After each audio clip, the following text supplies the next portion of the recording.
In this video, I'm going to give you 5 cheap and easy upgrades anyone can learn to do to make a huge improvement to how your classic car looks. Don't pay a shop like me to do them. Grab these inexpensive parts, roll up your sleeves, and get on out there. Save yourself some money. It might be easier than you think. The more I do these YouTube videos, the more I'm getting asked by clients and viewers for help and insight with their classic cars. It started out with me sharing my experiences, but it's becoming clear that so many of you guys need help.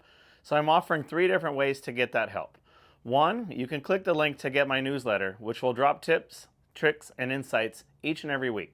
Next, if you're considering a classic car, you can get a complete understanding of how to buy one and what it takes to fix one. Check out my Buyer's Toolkit.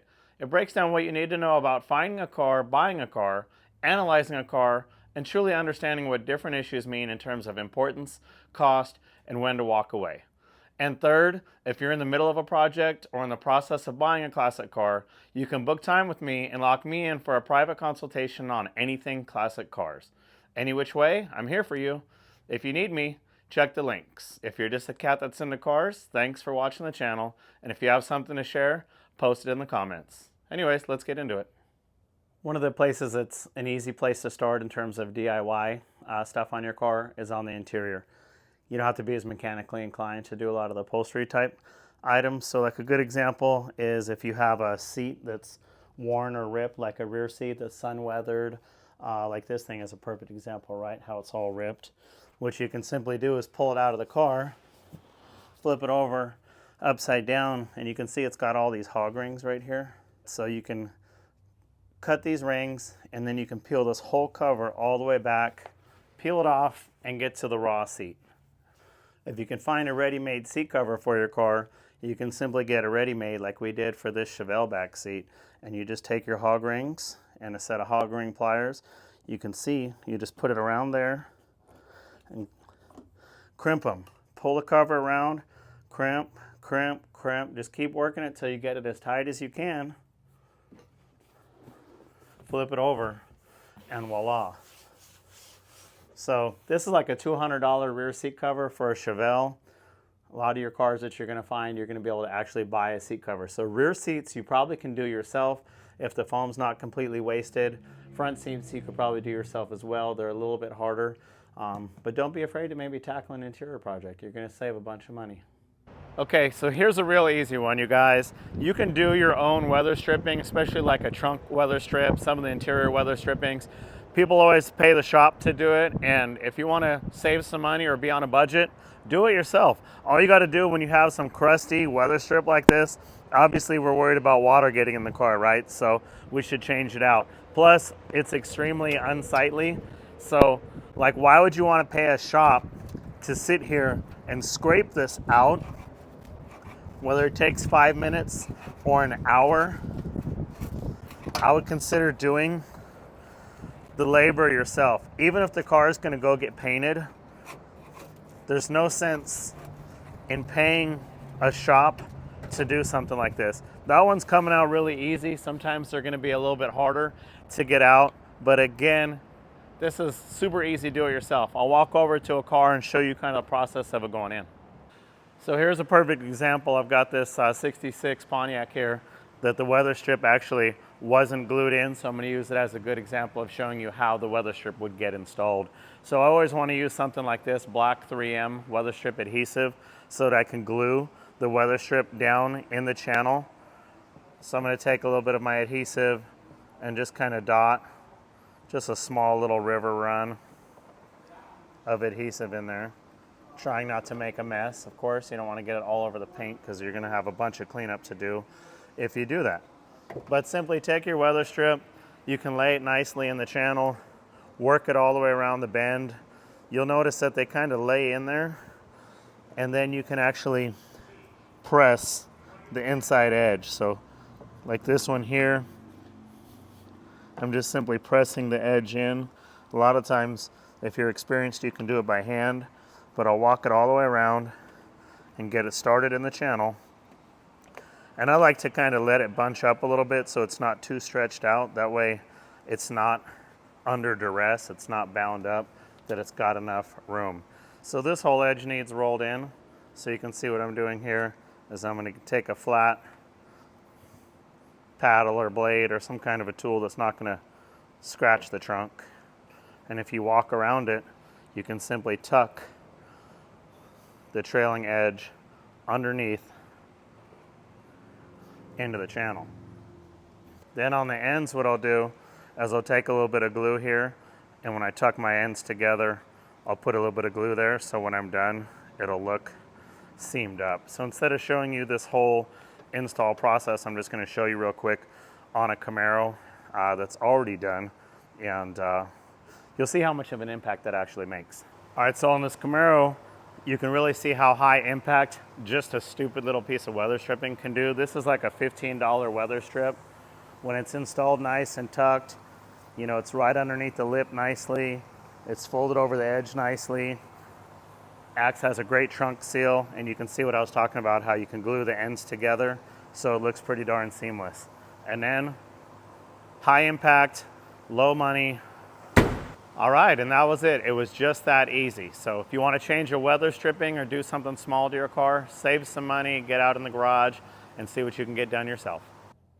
One inexpensive and pretty darn easy thing to do is to replace door panels, or as many people call them, door cards. In this case, this is called a door card because it doesn't extend over the top of the door, in my opinion, so I would call that a door card. But on this Chevelle, these panels are hideous, right? So consider buying a new door panel. See how much nicer that looks at a glance? I mean, you're probably ranging anywhere from $100, $200, $300 for a set of basic panels.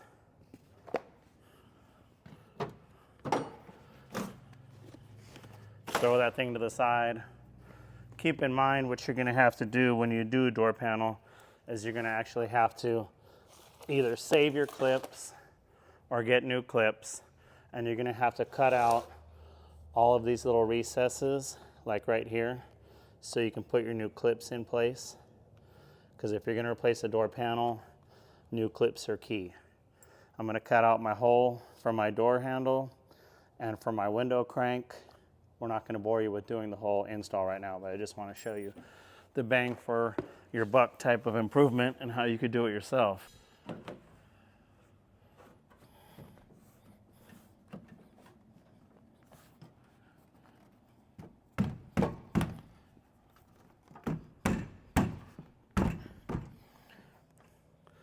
So there's a quick example. Obviously it takes longer than what I did.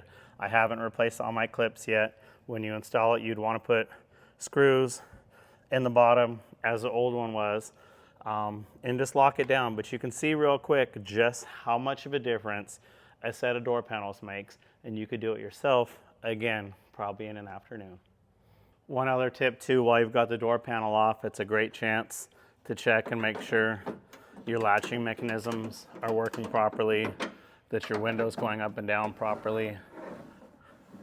And if you can, go ahead and lubricate any of the rollers, any of the channels that the window slides in, so that you're going to have quiet, smooth operation. It's a good chance maybe to clean any debris out of the door. And a lot of the times what I'll try to do is, you could see when the panel's on here that it's going to sit close to the edge. You might consider painting just the edge. So when you mock up your panel, take a minute, see what needs to be covered like this so that you can paint and cover everything. Lube the latches, lube the rollers, make sure everything's working right, put on a new door panel, and voila, you're back on the road again. That quick and easy. Some door panels are going to be more difficult than others. Like I said, on this early Chevelle, it's a door card, in my opinion, because it only goes from here down. A later Chevelle actually uses a full door panel, which actually has the whole top, so it goes up and over the top of the door. What makes that a lot harder to change is you've got a whole upper metal section on it and a window felt. So if you're going to do this type of a car, you can buy what we call a pre-assembled door panel, which already comes with that installed, or you can buy a new panel more like this that has the material to flop over. And so what you'll have to do is dissect your old panel. This is a panel where we cut it apart, saved the door topper, and then put the new panel on it. So for example, on this panel, you could see that this is a custom-made panel that's had the upper section salvaged and reattached. So you have to rivet the new panel to the old topper, rivet your upper window sweeps or felts to the panel, and then voila, you've got a nice panel. Last but not least, on a lot of panels, you may need to swap your emblems from your old panel to your new panel. So a lot of times you're gonna save things like this and like that. Most of them are gonna be able to reattach or clip or somehow. So with a simple bit of patience, a couple basic tools, you can replace your clips, swap your emblems, rebuild your panels, swap them out, and you're good to go. Replacing trim and bezels, lenses, emblems, they're such an affordable, inexpensive, almost easy do-it-yourself way to make an improvement to a vehicle. This awesome CST Blazer's been cruising around just like this. It looks pretty wicked, but he's had a missing bezel here forever, and you could tell this one fell apart. So simply check out this other C10 right next to it. Brand new taillight bezel. They're like 50 bucks for that whole setup per pair. These are like $20 for the taillight and the little housing on it. So for about 100 bucks, this guy could have brand new side markers and brand new bezels on the back. Also, I just talked to him the other day, and we're gonna do a new rear bumper on this Blazer. You could pick up a new rear bumper for $200. And these are all things that you could do yourself. I mean, even if you're a novice, this is a pretty easy bumper. These aren't very hard to change. Within an afternoon, you could totally make your vehicle look so much better. Just like on the Blazer and the C10 truck I showed you a moment ago, when you've got an ugly lens, marker, headlight, something like that, most cars have them readily available. So on this El Camino, these weren't very expensive. I think it was $40 for a pair. Check out how bad this marker is right now. And look how nice the new one is. I've been wanting to change this ever since this truck came in the shop. So I'm gonna swap it out real quick and we'll see how much better it looks. So there you have it. 40 bucks, inexpensive. 4 screws, easy. There's so many different things you can do to your car to make it look a little better, a little nicer. Dive in and learn a couple things about a car. If you could take it apart, you should be able to put it back together yourself. All right, I couldn't resist. I had to show you one more example just to drive it home and show you how impactful this can be. This 68 Camaro, when you change out a bunch of these lenses, look at how much better it looks than it used to. With these old ugly taillights and lenses, new gas cap, huge impact, low budget. Just spend a few hours in the garage and voila, you could totally transform your car. Something really easy to do is to clean up some of your slightly rusting or stained chrome. Quad-aught steel wool, which basically means 4 zeros, you know, super duper duper fine steel wool, can totally be used to clean chrome, to get rid of like water stains, surface rust that's coming through. I'll do this a lot of times on a mid-level, kind of mediocre bumper. You can see how much it starts to get everything off. You can also use it on all of your chrome trim.